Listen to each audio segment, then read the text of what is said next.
I'm Jason Monroe. I'm 38 years old, and I've spent the last 15 of them serving as a logistics officer in the U.S. Army. That morning in Montana, with the sun just warming the porch and my son still asleep upstairs, I thought maybe, just maybe, I could finally exhale. It was my first real leave in almost 3 years.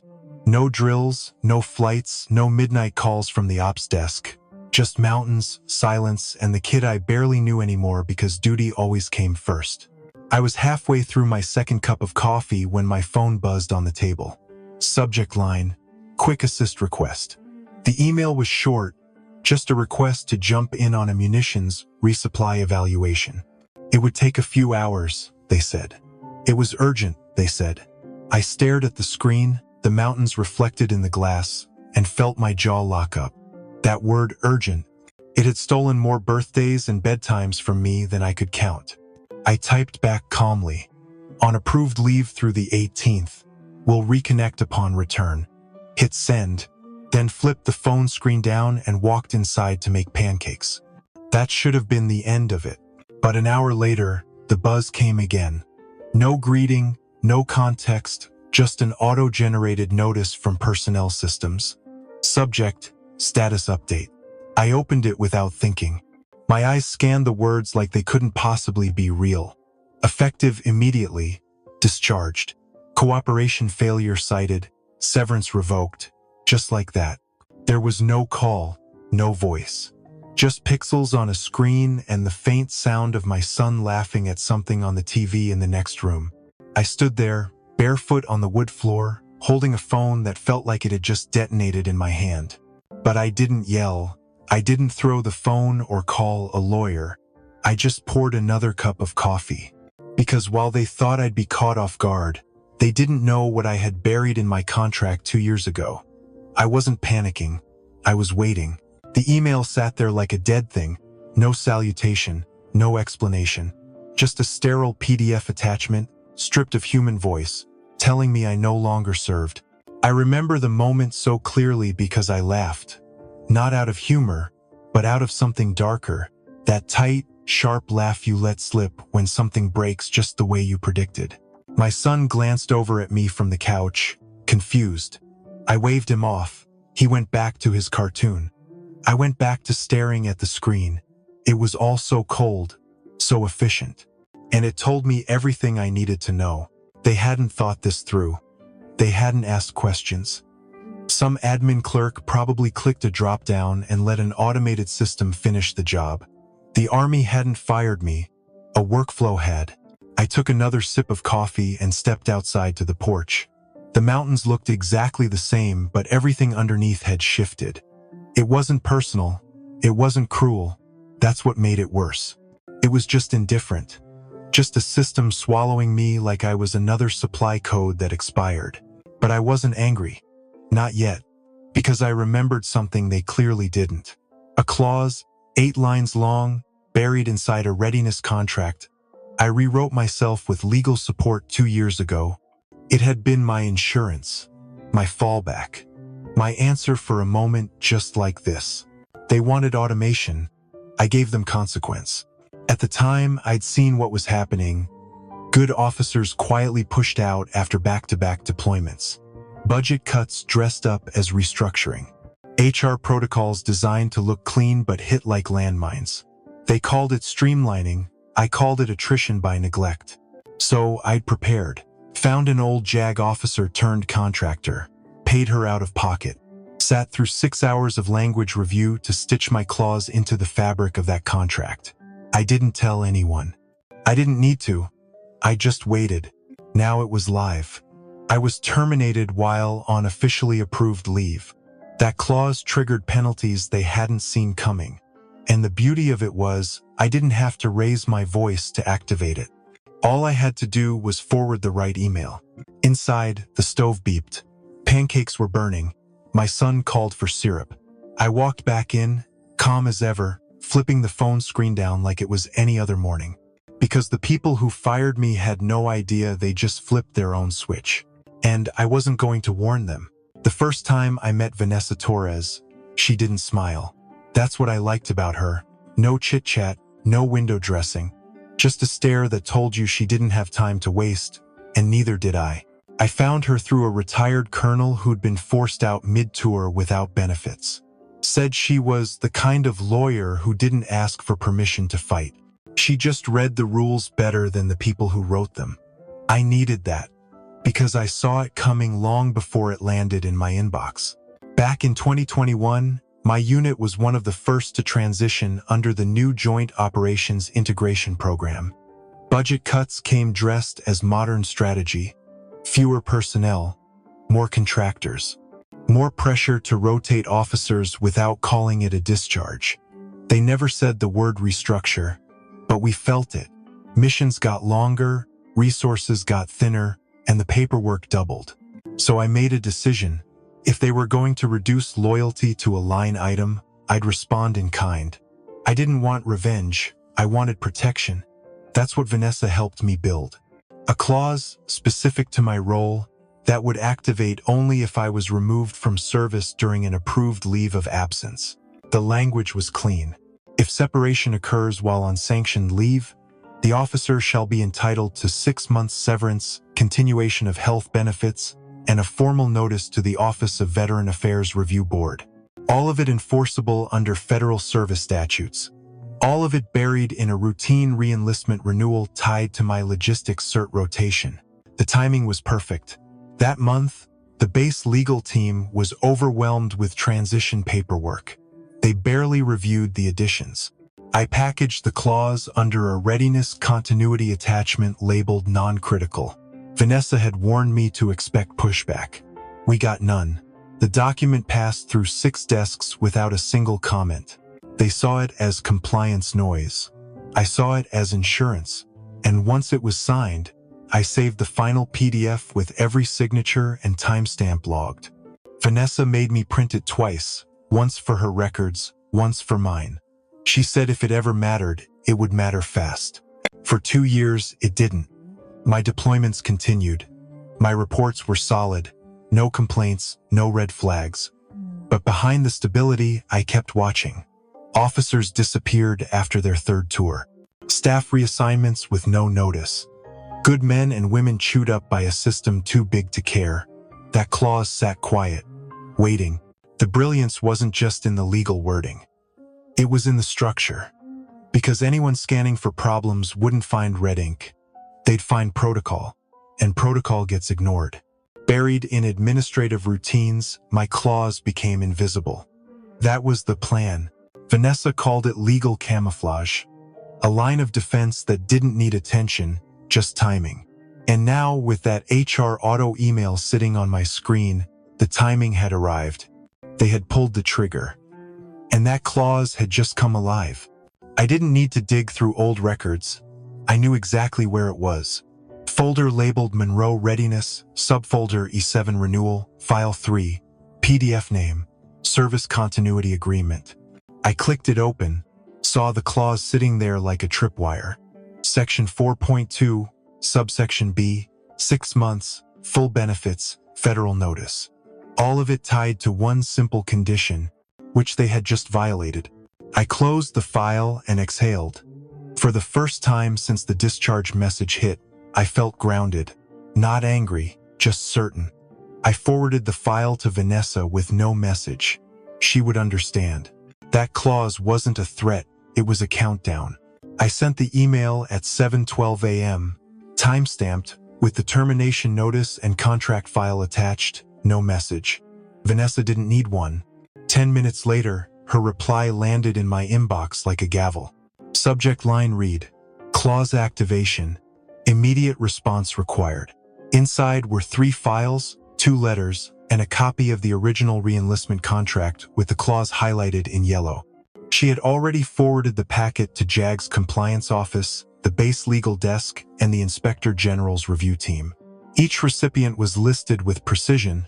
Each line in her letter was carved to hurt. The language wasn't dramatic, it was surgical. Termination during sanctioned leave, clause triggered, contractual breach in effect. She cited the sections, named the signatories, referenced the timestamps. Then she did something only Vanessa would think to do. She CC'd the base commander, Now it was no longer quiet. It was official. I pictured the legal shop lighting up, emails forwarded, phone lines lighting like a grid under stress. Junior officers reading through contracts they'd never seen before, trying to figure out what just detonated in their inbox. Vanessa didn't just notify, she forced them to look directly at the mistake. She included a response deadline. Monday, 0900 hours. That gave them just enough time to panic, but not enough to stall. It was the kind of pressure civilians underestimated. The military hated loose ends. This wasn't a complaint, it was a trigger event. I sat back in the porch chair, coffee cooling beside me. My son had moved on to a puzzle by the window. I didn't say a word, just listened to the quiet. Somewhere inside that base, people were scrambling, looking for my file, rechecking approvals, realizing too late what they had missed. Vanessa hadn't even called me yet. She didn't need to. This was the first wave, just enough to draw blood. She knew there would be more to come, and I knew how this kind of operation worked. We weren't looking for an apology. We were shifting the entire terrain beneath them. It started with a single Slack ping, then another. By the time I refreshed my inbox, the entire command chain was in motion. Someone had opened the PDF. Then someone else pulled my personnel file. Access logs stacked one after another like dominoes falling. It was the kind of digital activity that left a scent, fast and loud. By mid-morning, my shared drive history showed more opens in an hour than it had all year. I didn't call anyone, didn't respond to anything. I just watched from the porch with my laptop balanced on the railing, the mountain air carrying the first smell of pine. Vanessa hadn't followed up. She didn't need to. The chaos was doing the talking for us. Around 11:40 a.m., it happened. A junior legal clerk dropped the wrong screenshot into the wrong channel. A full capture of the clause, highlighted and timestamped, sent to a general Slack group by mistake. You could tell it wasn't meant to go public, but it was too late. The base commander was tagged, and the message lit up with views before it vanished. Someone deleted it, but not fast enough. Vanessa had already received it in her legal monitor feed. She forwarded it to me with no subject, no comment. Just the image. It was beautiful in its simplicity. A single moment of panic, captured. That message was the crack. Not in policy, but in composure. Now everyone knew something was wrong. Officers started reaching out to legal. HR tried to lock the files. Screenshots multiplied. The silence turned brittle. I stayed quiet. There was no reason to move yet. That's the thing about command structure. Once it senses vulnerability, it doesn't coordinate. It fragments. Everyone starts covering themselves. Emails get buried, language gets vague, intentions split under pressure. I could see it unfolding like a training sim. Confusion before order, fear before facts, and all of it rooted in one clause they never thought would come to light. They had pulled the trigger, but now they were staring down the barrel. And I hadn't even spoken a word. By Tuesday, the clause was no longer a whisper inside a legal office. It had moved beyond the base, into the halls of Veteran Affairs Oversight.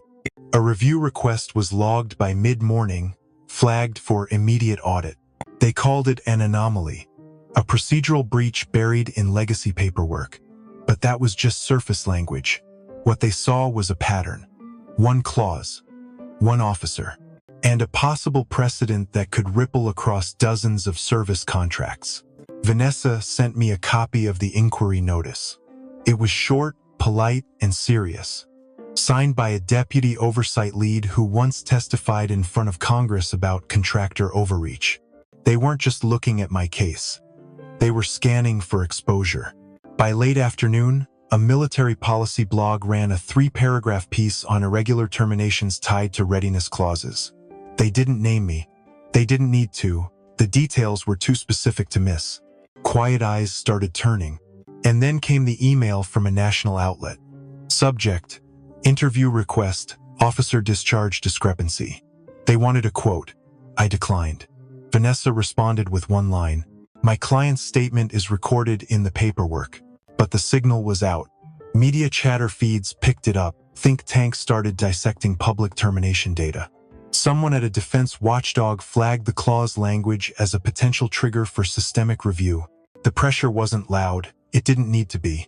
This kind of exposure was slow and wide. It didn't burn. It spread, quietly, cleanly, like a pressure change inside a sealed room. And the people in that room were starting to sweat. I stayed in Montana, never left the porch, never changed my number, never replied to a single call. The only move I made was silence. That was the power of leverage. You don't need noise to shake a building. You just need to crack its foundation once and wait for the pressure to do the rest. It started quietly, like most removals in uniform do. A name disappeared from the HR roster, and no one said why.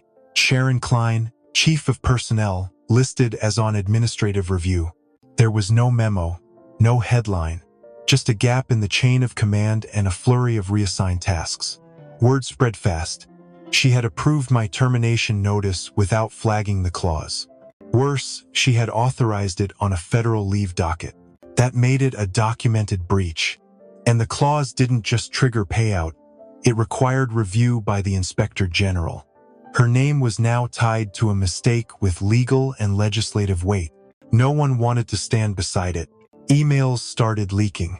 Internal memos where department leads blamed cross-functional breakdowns. But Vanessa had anticipated all of it.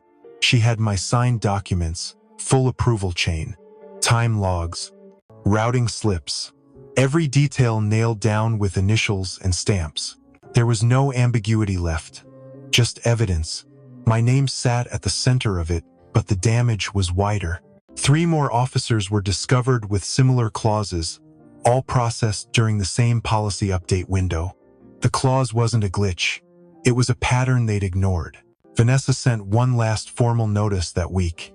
It listed the contractual violations, demanded full severance within 5 business days, and cited statutory late fees if payment failed. No threats, no demands. Just the law, written cold. Her final line read, "Please confirm compliance before the Office of Federal Oversight intervenes." It wasn't a warning.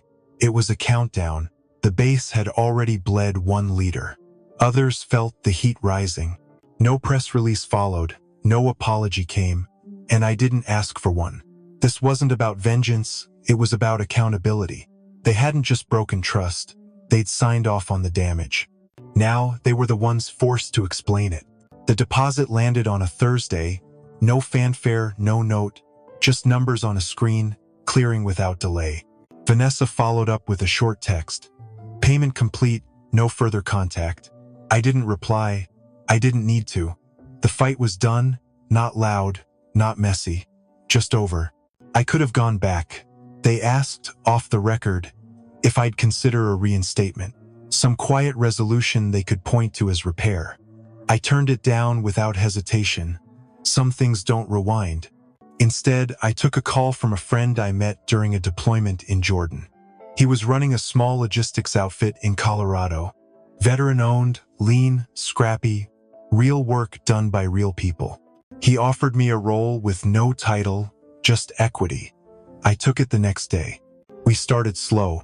Regional contracts, nothing flashy. But I knew the gaps. I knew exactly where my old unit had cut corners. We rewrote support protocols, rebuilt systems from the ground up. We didn't chase headlines, we just delivered, and the phone kept ringing. By spring, we were picking up contracts my old command used to run, quiet flips, no announcements, just new vendors, new results. One of the generals even sent a message through a third party, wanted to know who was behind the new turnaround. I never answered. I didn't need a stage, just momentum. Every contract was a kind of closure, not revenge, just correction. The kind of work that made sense again. My office has no plaques, just a wooden desk, a photo of my son from that Montana trip, and a coffee pot that barely works, but it's mine. And when I open my laptop, I don't scroll through policy or wait for permission. I move, I build. They gave me a severance. I gave myself purpose, and that's worth more than any back pay ever could be. Loyalty isn't about staying silent. It's not about following orders that break your spine or swallowing disrespect just because the system tells you to. Real loyalty is built on trust, and once that breaks, so does everything under it. They thought I was just one more name to process, one more line to cross out. What they never understood was that I paid attention. I watched, learned, adapted. They mistook quiet for weakness. But I wasn't sleeping, I was preparing. That clause didn't come from bitterness. It came from clarity. I knew how things moved. I knew how people got swept under without a sound. So I built something that could hold. Not for the day everything went wrong, but for the moment they thought I couldn't respond. This wasn't revenge. It was accountability. It was making sure they couldn't forget there's a cost to carelessness. They didn't just lose a case. They lost the privilege of pretending no one was watching. Now, I move on my terms. I lead without needing applause. I win by building, not burning. And if there's one thing I learned through all of this, it's that the smallest decisions often carry the biggest consequences. One clause. That's all it took. Not a speech, not a protest, just a signature no one expected to matter until it did. And that's the part they'll never erase.